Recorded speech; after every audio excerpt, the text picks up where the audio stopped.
This video is a mashup of two things, part review of Dying Light 2, and part going over a bunch of recent and upcoming examples of parkour games and the many flavors they come in. I was offered a code for the game a few weeks back to celebrate its 2nd anniversary, and it's always been on my wishlist, so no brainer. I did play the original Dying Light back in the day when zombie media was still relatively fresh, and loved how you could go anywhere, climb any building you saw. The sequel takes that to a whole new level by dropping you into a huge city broken into quaint old Villador and the bustling central loop. I could not get myself to care about the story at all. All I wanted to do was run around and smash some zombie heads in. But I'm not here to talk about the game's narrative elements because this is a video all about parkour. Our protagonist Aiden starts off very underleveled with barely any stamina or special moves, so it's not really about your skill as a player at the start.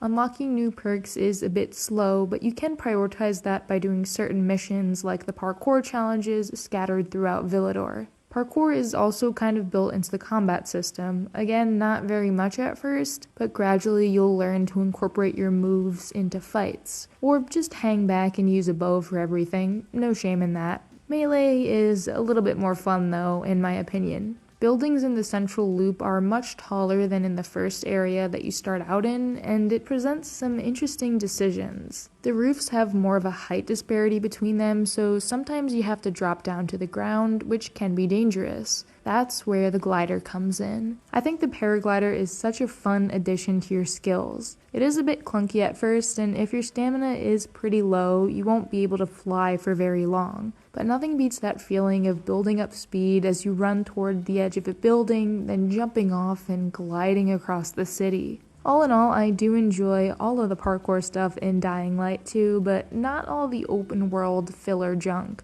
Running around like a chicken with its head cut off as I gather side quests that I'm never gonna do, and constantly being sent to talk to random people about stuff I don't really care about. And all of this really got me reminiscing about the good old days. Some of my first experiences with climbing and parkour in games, and really my earliest memories of gaming in general, were the Prince of Persia and Tomb Raider series. Games like these first got me interested in this idea of using movement as a way to solve puzzles and feel like a badass while doing so. I was on YouTube searching for the Sands of Time trailer and discovered that they're actually remaking the game. It seems like there have been some issues during development, but I think the project is still in the works, and I'm definitely gonna need to try it out. Wall running and pole swinging in this game were honestly so much fun as a kid. More recently, I have been enjoying the Tomb Raider trilogy remake. These first 3 games specifically do have mega clunky gameplay, which makes me appreciate Aiden's effortless movement in Dying Light 2 that much more. I still do love this series though.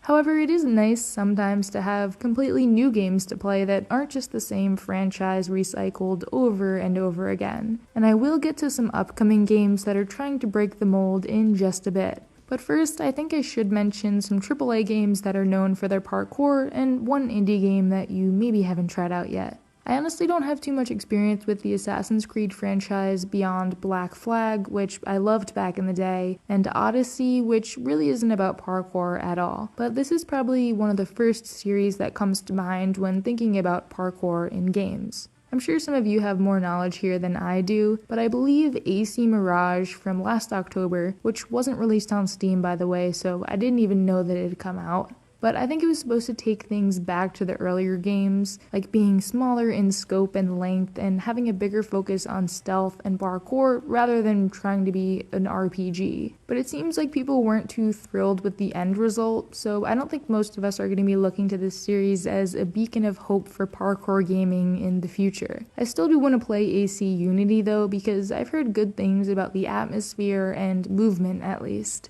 The other big one, of course, is Mirror's Edge. I didn't play the original, it is on my wishlist, but I had some fun with Catalyst when it came out in 2016. Unfortunately, there hasn't been any news on the franchise since, but boy does the art direction hold up to this day. And also just the general idea of running and jumping between rooftops. There's something about how sleek and clean everything is compared to, say, the overgrown wilderness of Dying Light 2 that totally wins me over. It's just you and your movement, no zombies or collectible loot to get in your way. I also love cyberpunk settings, like in Ghost Runner. This game and the next one are two examples of what I'm calling hardcore parkour games. One mistake, one misstep, and you're done. Which, yeah, can get pretty frustrating since sometimes you just want to vibe and go wherever the wind takes you. Games like these require a lot more focus and are usually better played in shorter sessions. Bhutan Brutal is even more unforgiving than Ghost Runner because it's all one big level and has no save system and no checkpoints. Your goal is to climb to the top of this tower, and you better hope you don't fall in the process because it's a long way to the bottom. Bhutan Brutal doesn't give you any fancy moves or tools like you get in Ghost Runner, so there's kind of this peaceful feeling to it, when you're not fuming over falling all the way down back to the start. Here's a question for you. What if Mirror's Edge and Tony Hawk had a baby? The solo developer of Rooftops and Alleys is currently in the process of answering that one. In the game, you'll be able to play in first or third person, string tricks together to get high scores, and just generally have a ton of control over your character's body and movement. You can also turn into or maybe possess a pigeon to either scope out new routes or to reach areas that are tricky to get to. But if you're a fan of parkour at all, this is definitely a game to keep an eye on. Then there's Project Feline, which is much more arcadey but equally as flashy. It's more similar to a rollerblading game, something like Jet Set Radio, and it has lots of sliding, grinding, and wall running. It's all about momentum and keeping your speed up as you explore big open levels and play as a cat-like character. K. Murray is a pretty mysterious project, but we do know that it takes place in a colorful Japanese city that's very vertical, the perfect playground for grappling hooks and sweet parkour moves. I do have a full video on this one, but I'd say if you like the art style and the setting, it's probably going to be pretty fun. I have to include Guinea Pig Parkour on this list just because of the title alone. It's very silly, the animation looks wonderful, and it's more of your typical 2D platformer, I guess, than it is a parkour game, but come on, look at it. I love seeing more traditional animation styles in games like this, Pizza Tower, and Cuphead. And then last for the upcoming games section is Lorne's Lore, which is sort of unconventional compared to a lot of these other games because there's a big focus on climbing walls with these picks. There is a free demo up on Steam. It has such a great atmosphere, and it's also super fun jumping and climbing around this huge mega structure, so I'd recommend you go try it out. And why not finish this video off with games that feature the opposite of parkour? Clunky, tedious, and sometimes downright terrible movement. A difficult game about climbing came out earlier in the month, and it's a nod to getting over it with Bennett Foddy. I really don't think I have the patience for it, but definitely some super cool speedruns to watch out there, and I truly admire those players' dedication. Speaking of Bennett Foddy, Baby Steps is currently in the works and is set to release sometime in 2024. Our character is wearing a very dirty onesie, and in it we'll discover the power of putting one foot in front of the other and use it to hike up a mountain, surely getting into some trouble along the way. Thank you very much for watching my review for Dying Light 2 / this look into parkour games of the past and the future. Let me know if I missed any good ones, and check out these cool games too.